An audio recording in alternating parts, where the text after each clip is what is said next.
Yeah, we're looking back on 2024, and it had its fits and starts with the rain. You know, we had the drought in the fall. Jeff mentioned that, and here we are coming up. Honestly, you look at it all, sum it all up, take the subs and, you know, the surpluses, I should say, and the deficits, and you come up with 1.8 inches above normal for the entire year.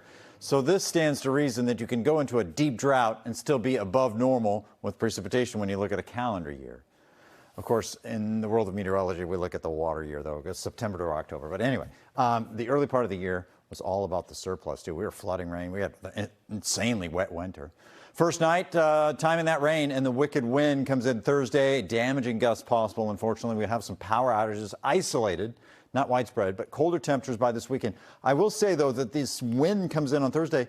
This will be the big test so far this winter. We had a test in the fall with gusty winds, but this is really going to test it because it's a long duration and sustained gusty winds on Thursday. First of all, the thunderstorms. Are these coming with winds? Not really, no, but we insist on these downpours pushing through. Here they come about 1 o'clock to 2 o'clock, sweeping up from Providence through Boston, through the North Shore, and then up into the seacoast. They'll go all the way to Portland. The last bits of them will go through between about 4 and 5 o'clock, so maybe a little rough sleeping later on tonight.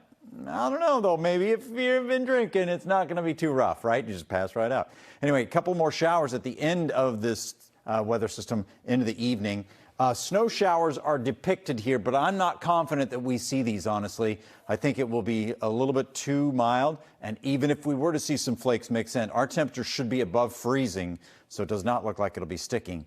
We'll get into that wind on the backside of the storm. It starts Wednesday night, goes through Thursday, 44, and then Friday about 38. So those temperatures do eventually come down. You can see some of that wind starting to materialize here back through Columbus, back into Louisville, and back into the southern Appalachians. By the way, we get a sideline seat to the big snowstorm in the mid-Atlantic and also the mid-South between Sunday and Monday. That's going to be one to watch down there.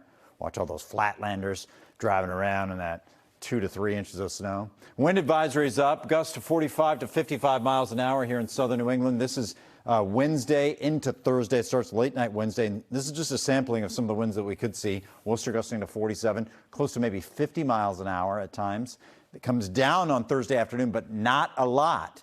It stays up mostly Thursday night and comes back again on Friday, although not as fierce on Friday. Those gusts should still be near 30 miles per hour. What this is doing is kind of burrowing in the cold over the northeast, across much of the north and the mid-Atlantic too. Jet stream winds will carry that storm. Here it is. There it goes. Look at that. We completely miss it too. As it darts by to our south, it's squashed by this big storm system that will be in the upper atmosphere that is kind of steering the pattern all around us. And it keeps the cold in store here through next week. We'll keep it cold, and when those storms go by, one on Monday and offshore Tuesday, and reinforce the wind field across New England. So we stay dry and we stay sunny. But look at those temperatures. We get near 33 and 34, then fall back into the 20s. We're back after the break.